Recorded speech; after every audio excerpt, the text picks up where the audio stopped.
El pacto fiscal sigue siendo una preocupación y que está generando, por supuesto, mucho debate en este momento.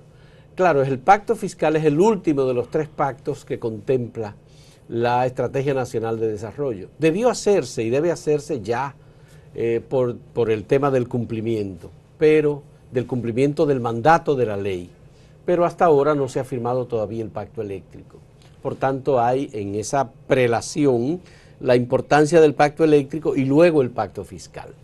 Sin embargo, nosotros queremos abordar los detalles de cómo podría hacerse un pacto fiscal que le genere al gobierno recursos suficientes para afrontar las urgencias y necesidades, sobre todo en la nueva administración, que se supone que, bueno, se inicia en agosto próximo, y para ello hemos invitado a Nelson Suárez, economista, especialista en tema presupuestario, un colaborador de Acento de muchos años, y él está aquí con nosotros. Le agradecemos que haya aceptado venir a conversar sobre el pacto fiscal.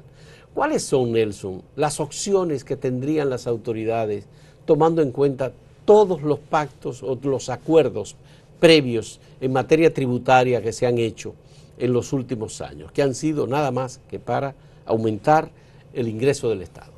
Bueno, gracias por permitirme estar aquí en este nuevo estudio de Acento, que yo solo disfruto en la noche en la casa. Sí. Y estoy por primera vez aquí. Y bueno, yo creo que antes de, y lo he estado haciendo con gente que me ha estado preguntando sobre este tema, yo creo que previo a tú definir y hablar sobre el tema del pacto fiscal, yo creo que es importante poner en contexto varias cosas. Y de hecho, si es posible, el enfoque que yo tengo a título muy personal, sí, posiblemente sobre estos temas.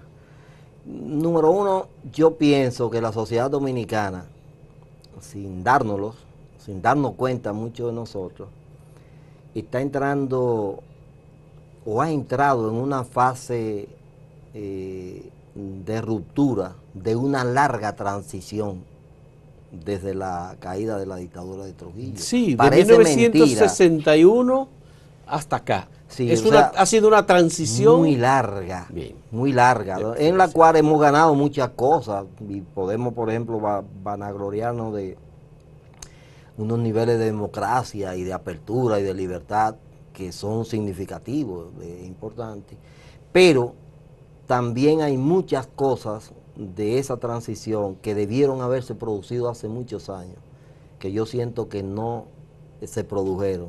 Y parece ser que la sociedad dominicana, en estos últimos, el periodo anterior, con el gobierno, el ascenso al gobierno de Danilo Medina, y este nuevo periodo de transición en la continuidad, parece ser que están marcando por encima de lo que uno puede aspirar o pensar o querer, la ruptura de ese ciclo, de ese periodo de transición. Tú sabes que en el tema de la periodización de la historia dominicana hay muchos debates.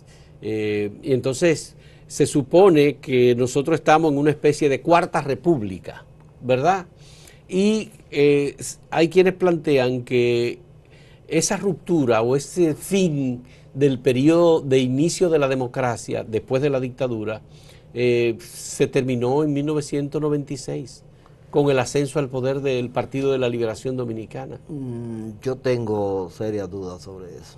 Sí. Porque posiblemente muchos de los acuerdos que dieron como origen ese cambio y prolongaron ese periodo del cambio. Pero fueron las reformas de los años 90, sobre todo en 1991, adoptada por el gobierno del doctor Joaquín Balaguer, después de la gran crisis. Sí, las grandes reformas que se dieron dentro de lo que está la reforma emblemática del Código Tributario. Exactamente, entonces ahí comenzó un nuevo periodo de gobierno y comenzaron a conocerse los resultados de aquellas reformas de principios de los años 90. Perfecto, pero aún así, en lo que es todo el esquema y el sistema político, yo no percibo grandes cambios.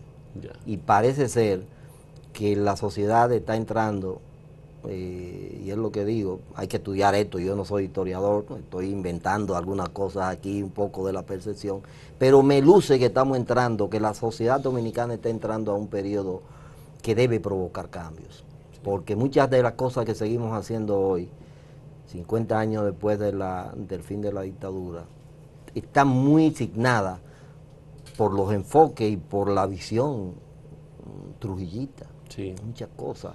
El mismo sistema político es un sistema político que sigue dependiendo mucho del clientelismo. Sí. Y un sistema político que no ha logrado contribuir a construir un Estado fuerte, un Estado que actúe realmente en función del interés general. Es un Estado que todavía sigue estando muy influenciado por los sectores que tienen normalmente influencia en la toma de decisiones y eso.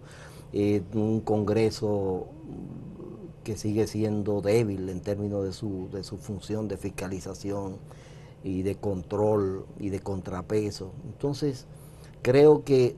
Pero tú dices que hay una ruptura ahora. O sea, estamos entrando, digo yo, en ese proceso.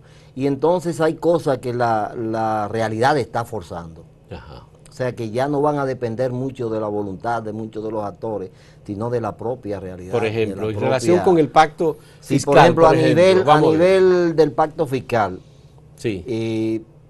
Es obvio que el esquema, el arreglo fiscal que hemos tenido, al parecer no ha gozado de la legitimidad que se requiere.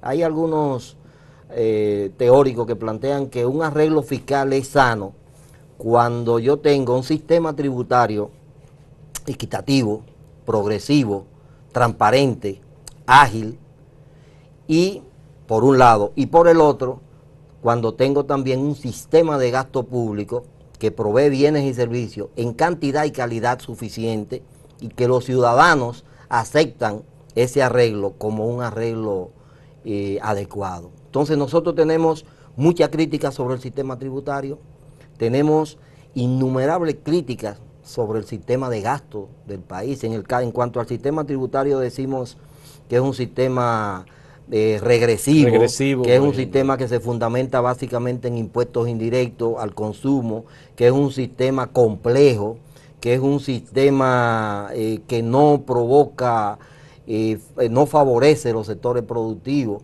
Y entonces en cuanto al gasto, ¿qué decimos? Decimos es un gasto ineficiente, hay corrupción, hay dispendio de recursos, o sea, entonces parece ser que no es en la ciudad, no hay ese contrato social que se produce entre la ciudadanía y el gobierno para que hablemos de un arreglo fiscal sano. Bueno, porque cuando se plantea un arreglo fiscal es porque el gobierno tiene necesidad, tiene urgencia. Sí, o sea, esa es una de las críticas. O sea, la gente ahora percibo, y de hecho me preocupa mucho las posiciones extremas que se puedan presentar en la discusión de un pacto. Una posición extrema podría producirse, por ejemplo, a través de los sectores productivos y empresariales que normalmente están pidiendo que le bajen los impuestos, que le pongan tasa plana, que no lo compliquen tanto y que tenemos que pagar menos para poder ser competitivos con el resto de los países. Y otra posición extrema podría venir desde el punto de vista oficial. Bueno, yo lo que quiero es más impuestos, más ingresos, porque no me están dando los recursos para cubrir las demandas de bienes y servicios que tengo. Y entonces esas dos posiciones extremas podrían dañar lo que debe ser un verdadero pacto. Y esto entonces me pone un dilema, porque me deja en este sándwich a la ciudadanía. O sea, ¿qué vamos a hacer con la ciudadanía? De eso vamos a hablar en nuestro siguiente segmento para tratar de salir de los extremos, el extremo gubernamental y el extremo, digamos, de quienes pagan los impuestos, para que Nelson nos explique cómo podría ser, digamos, ese carril céntrico que nos ayude a tener un mejor sistema impositivo, con menos evasión, con más equidad y con menos distorsiones.